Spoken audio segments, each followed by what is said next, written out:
During an argument, my wife yelled, "I'm not sleeping with you anymore. Deal with it." I just nodded and actually dealt with it, in a way she never saw coming. Hey Reddit, my wife of 9 years decided I wasn't worth the effort anymore, and that she was bored of us. So I gave her exactly what she wanted and watched her lose her mind. Grab your popcorn and enjoy the shit show. Name's Jensen, 33 male. And look, I'm not going to sit here and pretend my marriage was perfect from day one. Nobody is. But there's a difference between normal relationship stuff and watching someone actively decide you're not worth it anymore. Her name's Lucy. We'd been married for 9 years when everything went sideways. The first 4 years were good. Like actually good. You know, the kind where you don't dread coming home. She'd send me random memes during the day. We'd meal prep together on Sundays. And yeah, we had our problems, but we worked through them like adults. Years 5 and 6 were the transition period. That's when things started cracking. Small stuff at first. She stopped asking about my day, started spending more time on her phone, began making plans without checking if I was available first. I figured she was just getting comfortable, which is what you're supposed to do in a marriage, right? Nope, I was wrong. By year 7, we were basically roommates who occasionally ate dinner at the same table. She'd come home from her job at the interior design studio and go straight to the spare bedroom, saying she needed to decompress. Fair enough. I worked as an electrician, came home tired and covered in drywall dust half the time. I got needing space, but space turned into distance. And distance turned into this gap I couldn't cross no matter how hard I tried. And I did try. This is important because later she'd act like I never made an effort, but I actually put in work when I first noticed things shifting. I planned a weekend trip to this winery about 2 hours upstate, researched the place, made reservations at a bed and breakfast, even arranged for us to do one of those couples painting classes she'd mentioned wanting to try months before. When I told her about it, she seemed whatever but said, okay. 2 days before we were supposed to leave, she canceled. Said work was slammed and she couldn't take time off. I rescheduled for a month later. She canceled again. Different excuse? I tried the small stuff too. Brought home flowers on random Tuesdays.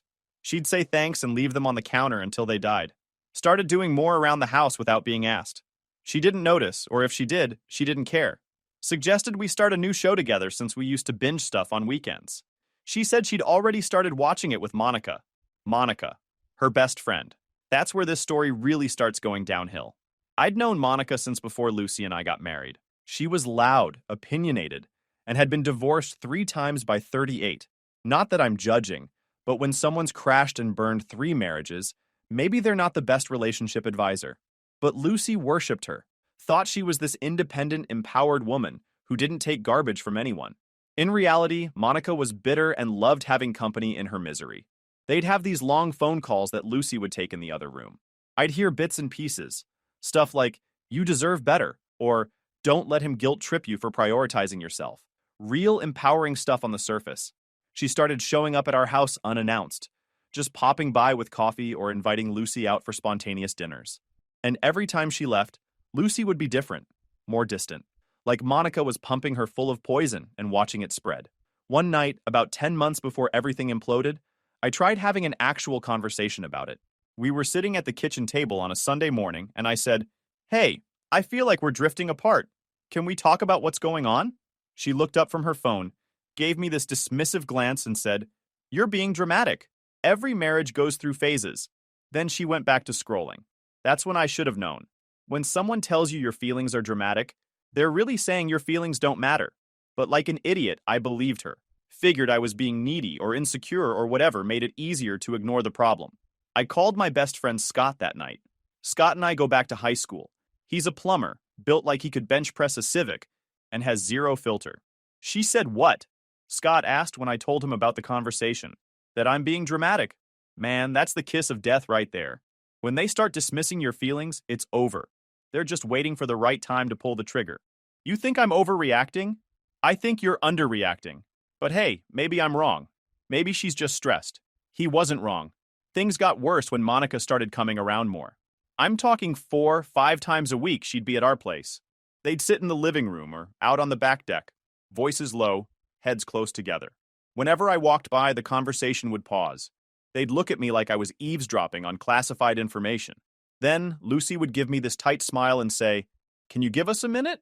One Saturday afternoon, I was in the garage organizing my tools when I heard them talking through the open window. I wasn't trying to eavesdrop. Didn't have to. They weren't exactly whispering. I just don't know why you put up with it, Monica said. You're the one with the career. You're the one bringing in real money. What does he even contribute? Lucy laughed, bitterly. He fixes things, I guess. He fixes things, Monica repeated, voice dripping with mockery. Wow, what a catch. You could hire someone to do that. I stood there holding a socket wrench, just listening. Part of me wanted to walk in there and ask Lucy if that's really how she felt, but I just stayed quiet and filed it away. The next week, Lucy started making changes, subtle ones. She rearranged the furniture in the living room without asking, bought new throw pillows and a rug that didn't match anything. When I asked about it, she said, I'm tired of everything being so bland. I wanted something that feels more like me. Then she started going out more. Dinners with coworkers, networking events, drinks with Monica, always something that needed her to dress up and stay out late, and she'd never invite me. I remember one Friday night, she came down the stairs in a navy dress I'd never seen before. Hair done, makeup on point. She looked good. Where you headed? I asked, looking up from the TV. Out with some people from work. Anyone I know? Probably not. What time you think you'll be back? She grabbed her purse off the counter and shot me this look. Why? You keeping tabs on me now? Just asking. Well, don't. I'm an adult. I don't need a curfew. And she left. Just walked out and closed the door harder than she needed to. She came home at 2 a.m. I wasn't waiting up, but I wasn't asleep either. Heard her come in, kick off her heels, and head straight to the spare bedroom. The next morning, she acted like nothing happened, made herself breakfast, scrolled through her phone, and left for work without saying a word to me. That became the routine. Her leaving, me watching her pull further away, and Monica in the background, feeding her whatever story made me the villain. I tried one more time to break through. It was a Wednesday evening, and she was home early for once. I found her in the kitchen making tea. Hey, I said, leaning against the counter. Can we talk? Like, really talk? She didn't look at me. About what? About what's been going on. Nothing's going on. Come on. You've barely said 2 words to me in weeks. You're always out with Monica or work people.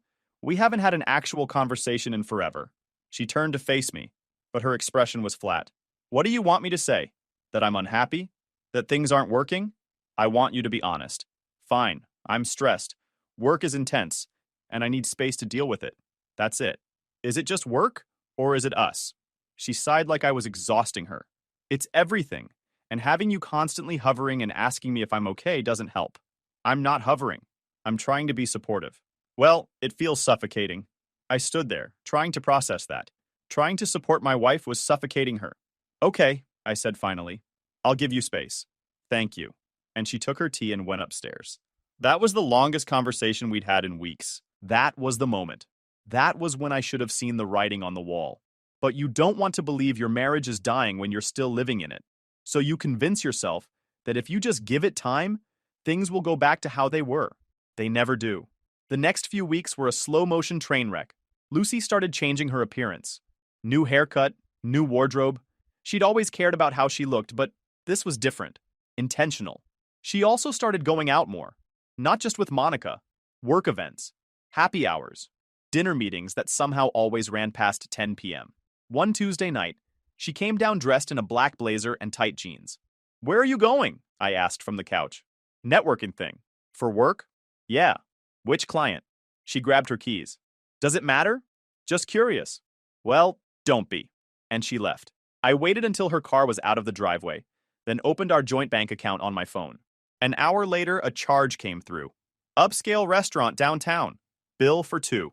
$195. Networking thing, huh? I took a screenshot and texted it to Scott. Networking dinner for 2. Sounds legit. Oh man. You know what this is, right? I'm not jumping to conclusions. That's because you're in denial. She's either already cheating or about to. I didn't want to believe it. But all the signs were there. The secrecy. The distance. The sudden interest in looking good all the time. The way she guarded her phone like it had nuclear codes. Things got worse the following week. I came home from a job around 5 p.m., earlier than usual because the client had rescheduled. Found Lucy and Monica in the living room, halfway through a bottle of something, laughing about something on Monica's phone. I walked in, said hey, and Monica looked at me like I'd just tracked mud through a church. Lucy barely acknowledged me, just gave me a quick wave and went back to whatever they were looking at. I grabbed a sandwich, ate it standing up at the counter, and went to take a shower. When I came back down, Monica was gone, and Lucy was loading the dishwasher with this annoyed energy, like I'd interrupted something important. Everything okay? I asked. She didn't look at me. Yeah, why? No reason. Just seemed like you guys were having fun. We were, until you got home. She said it so casually, like my presence in my own house was just this annoying thing she had to deal with. I didn't respond. Just went to the garage and worked on fixing a busted lawnmower until it got dark. That night, she slept in the spare room again. The pattern continued for weeks. Her going out, me staying home, Monica whispering poison in her ear, and me just watching it all fall apart. Then one night, I was up late because I couldn't sleep. Came downstairs for water and saw Lucy's phone lighting up on the kitchen counter. She'd left it there while she was in the bathroom. The screen showed a text notification, just the preview, but it was enough. Can't wait to see you tomorrow night, from someone named Connor. I didn't pick up the phone, didn't snoop, just saw the message and went back upstairs. But now I had a name, and a suspicion that was getting harder to ignore. The next morning, I called Scott. I need you to be honest with me, I said. Am I crazy or is my marriage over? Your marriage has been over for months, man. You're just the last one to admit it. So what do? You protect yourself. Start documenting everything.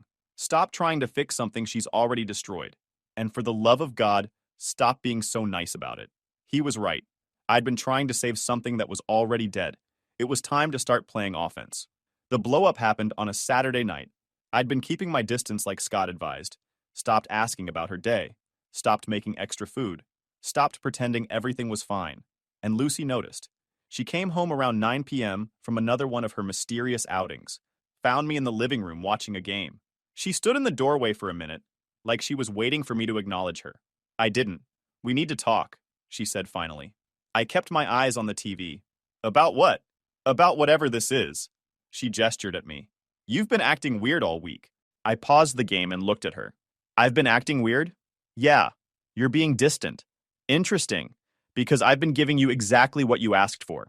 Space. Her jaw tightened. That's not what I meant, and you know it. Then what did you mean? Because from where I'm sitting, you've made it pretty clear you don't want me around. I never said that. You didn't have to. You say it every time you cancel plans with me but make time for Monica. Every time you come home late without explanation. Every time you act like I'm some kind of inconvenience in my own house. She crossed her arms. I'm allowed to have a life outside this marriage. Nobody said you weren't, but a marriage takes both people actually being present. And you checked out months ago. That's not fair. What's not fair is me trying to keep this together while you're out doing God knows what with God knows who. Her face went red. What's that supposed to mean? It means I'm not stupid, Lucy. I'm not blind. You're paranoid. Am I? Because you're acting exactly like someone who's got one foot out the door. She stared at me for a long moment. Then something in her expression shifted, like she'd made a decision, like she was done pretending. Fine, she said. You want to know the truth? I'm exhausted. I'm exhausted from carrying this marriage, from pretending like everything's okay when it's not, from feeling guilty every time I want to do something for myself. I've never made you feel guilty for doing things for yourself. You do it just by existing, by expecting me to be the wife you think I should be. I stood up. What the heck are you talking about? I don't expect anything from you except basic respect, which apparently is too much to ask. See? This is the problem. You're so focused on what you're not getting that you don't see what I'm dealing with. Then tell me, what are you dealing with? She threw her hands up. I don't know, okay? I just know that I'm not happy, and I haven't been for a long time. There it was. The truth she'd been dancing around for months. She wasn't happy, which meant she'd been waiting for the right moment to blow it all up. So what do you want? I asked. A divorce? She flinched. I didn't say that. Then what are you saying? She looked away. I'm saying I need time, space, to figure out what I want. You've had space. What you haven't had is the decency to be honest with me about what's really going on. I'm being honest now. No, you're not. You're giving me the cleaned up version, the one where you're the victim and I'm the bad guy. But we both know that's not the whole story. Her eyes narrowed. What are you accusing me of? I'm not accusing you of anything. I'm just saying that if you want out, be an adult about it. Don't string me along while you figure your life out. She laughed. You think I'm stringing you along? What else would you call it? I'd call it trying to survive a marriage that's been dead for years. That stung. Like our marriage was just another thing she'd grown tired of. Like I was just another thing she'd grown tired of. If it's been dead for years, why didn't you say something sooner? Because I kept hoping it would get better. That you'd change. I stared at her. This is unbelievable. You're blaming me for checking out when you're the one who's been gone this whole time. I'm not doing this, she said, turning toward the stairs. I'm not having this fight. No, we're doing this. Because I'm tired of walking on eggshells while you act like I'm the problem. She spun around. You are the problem. You and your constant need for validation. Your inability to just let me breathe. My what? My expectation that my wife actually acts like she gives a damn about me? You know what? Her voice went cold. Since you want to know the truth, here it is. I don't want this anymore. The marriage, the fake intimacy, the pretending. I'm done. No more trying. No more pretending like things are okay. We're roommates now. That's it. Deal with it. The room went silent. Just the sound of the TV in the background and the hum of the refrigerator. You're serious, I said. Completely. I looked at her. And for the first time in months, I saw her clearly. She wasn't confused. She wasn't conflicted. She was checked out. Had been for a while. This was just her making it official. Okay, I said. She blinked. Okay? Yeah, okay. You want to be roommates? We'll be roommates. She looked caught off guard, like she expected me to fight it, to beg, to try and change her mind. I didn't. Fine, she said after a moment. And she went upstairs. Slammed the spare bedroom door hard enough to rattle the frame. I sat back down on the couch, grabbed my phone, and called Scott. It's over, I said when he picked up. What happened? I told him. All of it. When I finished, he was quiet for a moment. Then he said, Good, because now you know where you stand. No more guessing, no more hoping. She drew the line. Now you can decide how you're going to deal with this. I don't even know where to start. Oh, come on, Jensen. Get a lawyer. Document everything. And for the love of God, stop being around her. Where am I supposed to go? My place. Guest room's open. Pack a bag and get out of there tonight. I'm not running away. You're not running away. You're regrouping. There's a difference.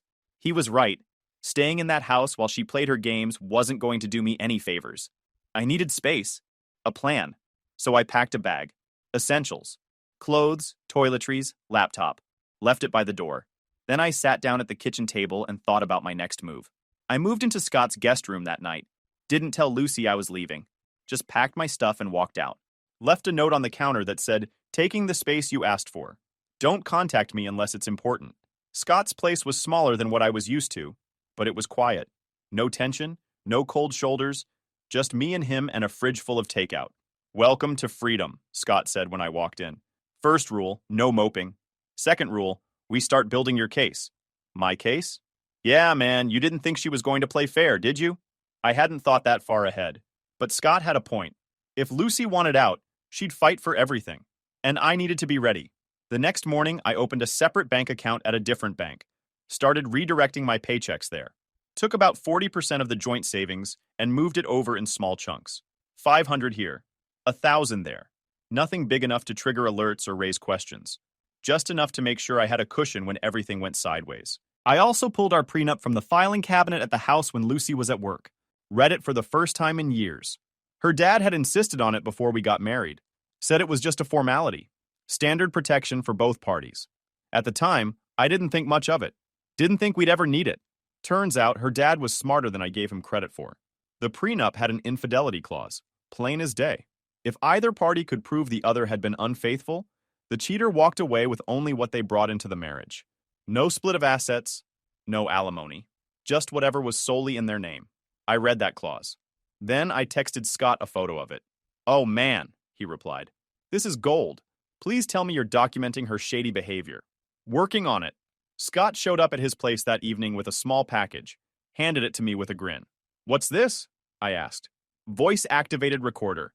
Fits in the palm of your hand. Stick it under the passenger seat of her car. That's shady. So is cheating on your husband. Do you want to win this or not? I looked at the recorder. It was tiny, unnoticeable, and probably the smartest move I could make. You're a bad influence, I said. I'm a pragmatist. Now go plant that thing before she figures out you're onto her. The next day, I drove back to the house while Lucy was at work. Planted the recorder under the passenger seat of her car. Took 30 seconds. Then I left. While I was there, I did one more thing. Something petty, but necessary. I logged into our streaming accounts and changed all the passwords. Every single one. Netflix, Hulu, Spotify, all the premium subscriptions I'd been paying for. Then I logged into the meal kit service she loved and canceled the next delivery. That night, Scott asked what I was grinning about. Just removed Lucy's access to civilization, I said. What did you do? I told him. Scott started laughing. Bro, that's evil. I love it. She wants independence. She can pay for her own subscriptions. Sure enough, 2 hours later, my phone lit up with texts. Why can't I log into Netflix? Did you change the Spotify password? My meal kit got canceled? I didn't respond to any of them.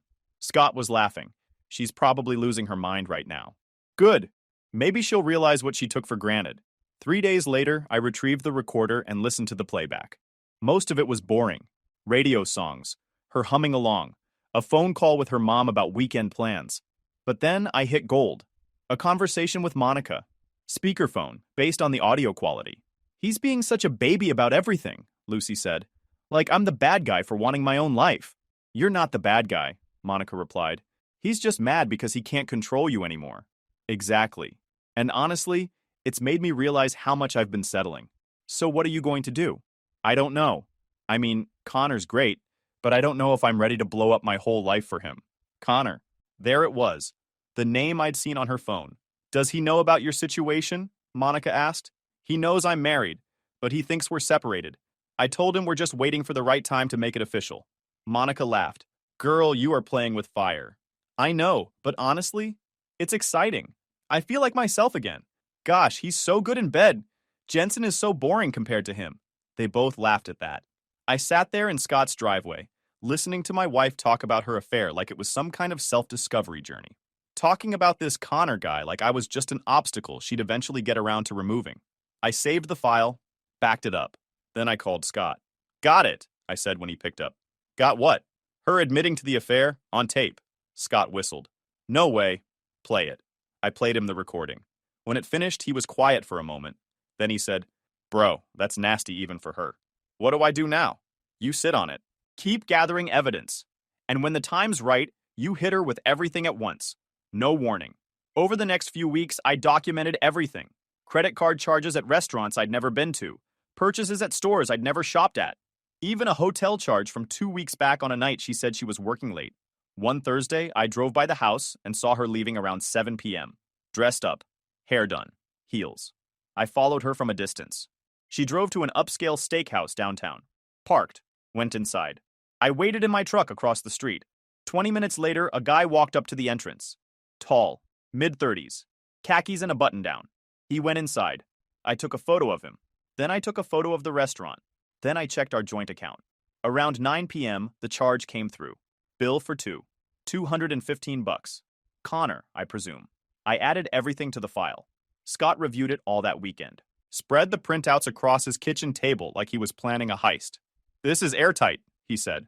Recordings, credit card statements, photos, timeline. You've got her dead to rights. So what's next? Next, you lawyer up, file for divorce, and watch her world fall apart. I contacted a lawyer the following Monday. Guy named Davis. Told him the situation, showed him the prenup and the evidence. He looked it over and said, You've got a strong case. If you want to move forward, we can file within the week. I told him to do it. 3 days later, the paperwork was ready. All I had to do was sign. And once I did, Lucy would be served. Part of me felt bad. Not for her, but for what we used to be. For the version of us that actually worked. But that version was gone. Had been for a while. So I signed. And then I waited. She got served on a Tuesday. I'd asked the lawyer to schedule it for her office. Public. No room for her to cause a scene or manipulate the situation. I was at a job site when I got the text from Davis. Done. She's been served.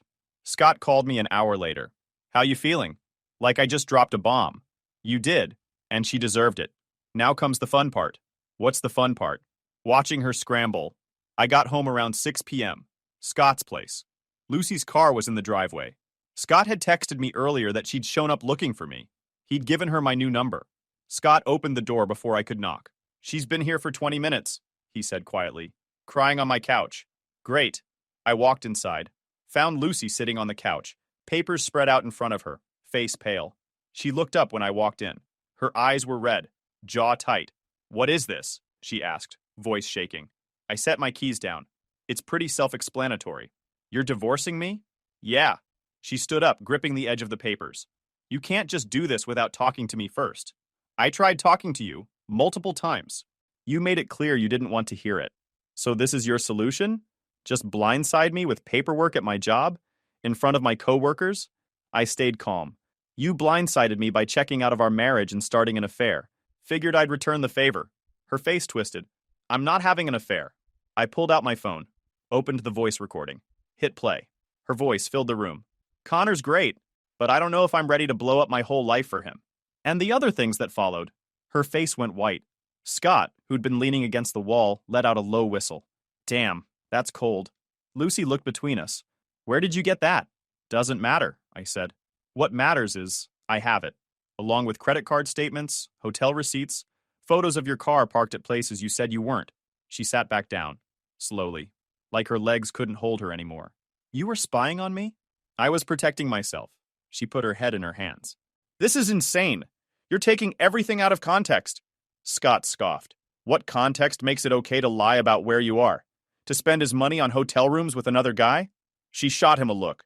This is between me and Jensen. Wrong, Scott said. You made it my business when you showed up at my place to cry about consequences. Now you can either sign the papers and move on, or you can drag this out in court and lose everything. Your call. I looked at her. The prenup has an infidelity clause. You walk away with what's yours. I walk away with what's mine. Clean split. No alimony, no drama. You sign the papers, and we're done. She looked up, tears streaming down her face. I made a mistake. I was confused. Monica got in my head and I didn't know what I was doing. You knew exactly what you were doing. You just didn't think you'd get caught. We can fix this. We can go to counseling. No, I said. We can't. Too late. She started crying harder. Full breakdown. The kind designed to make you feel guilty. To make you second-guess yourself. I didn't. Scott handed her a tissue. You don't get to play victim here. You cheated. You lied. And now you're dealing with the fallout. So either sign the papers or don't. But stop acting like Jensen's the bad guy. She glared at him through her tears. Then she turned back to me. Please, don't do this. I love you.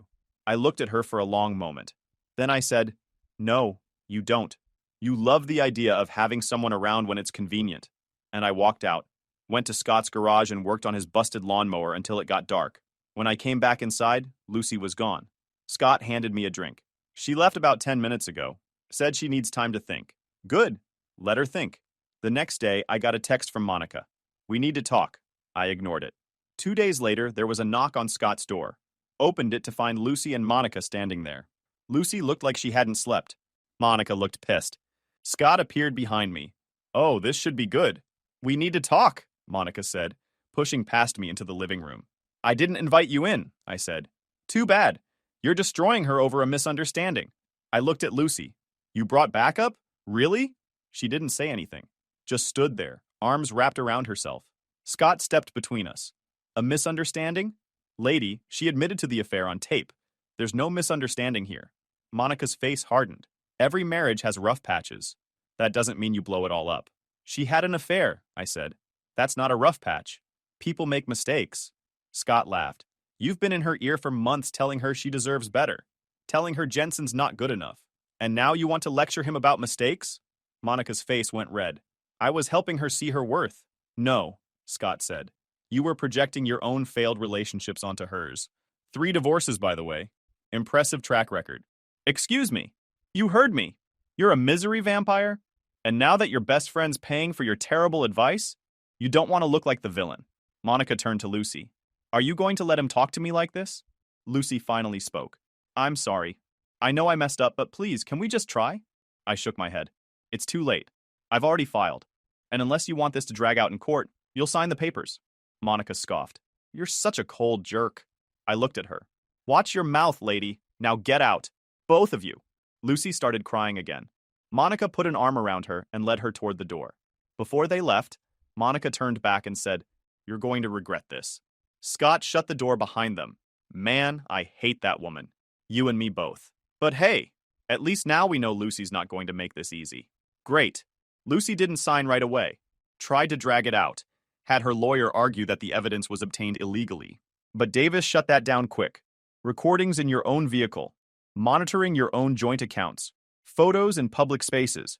All legal. Her lawyer advised her to settle. She didn't want to. Kept insisting we could work it out. But I'd already moved on mentally. Then her mom got involved. Got a call from a number I didn't recognize. Answered it. Big mistake. How dare you? Her mom said without introduction. How dare you do this to my daughter? Your daughter had an affair. She made a mistake. You don't destroy a marriage over one mistake. It wasn't one mistake.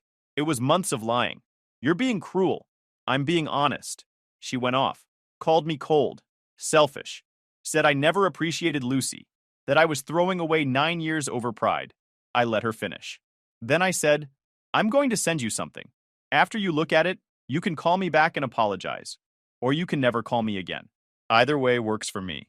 I sent her the recordings, the credit card statements, the photos, all of it. She didn't call back, but Lucy did. Said her mom told her to sign the papers. We met at Davis's office 2 weeks later. She signed. I signed. It was done. We didn't say much, just sat across from each other while the lawyers went over the details. She kept wiping her eyes. I kept my face neutral. When it was over, we walked out together. She stopped on the sidewalk and said, So that's it? After 9 years? Yes, I said. That's it. She nodded, tears running down her face. You're really not going to fight for us?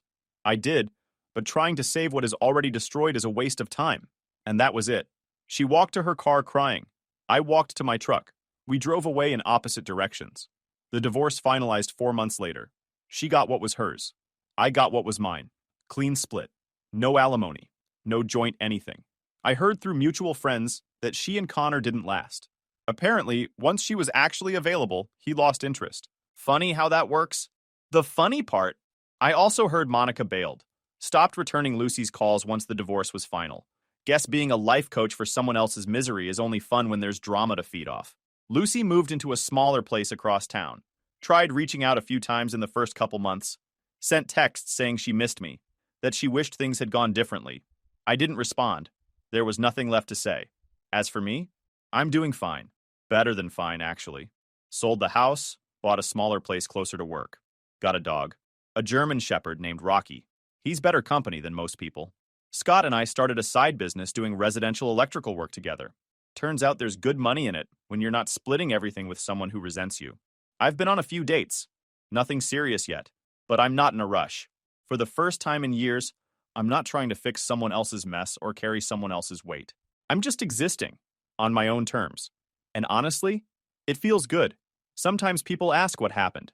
I just say we grew apart. No need to air the details. The people who matter know the truth. The people who don't aren't worth explaining it to. Lucy made her choices. I made mine. And in the end, I walked away with my dignity and my peace. She walked away with the consequences. I don't hate her. Don't wish bad things on her. I just don't think about her much anymore. She's a chapter that's closed. A reminder that you can't save someone who doesn't want to be saved. And I'm okay with that. Life goes on. And so do I. Guys, we are so close to hit 100,000 subscribers on this channel. If you are not subscribed to the channel, please consider subscribing. It really helps hit that 100,000 mark. Thanks for making this dream come true.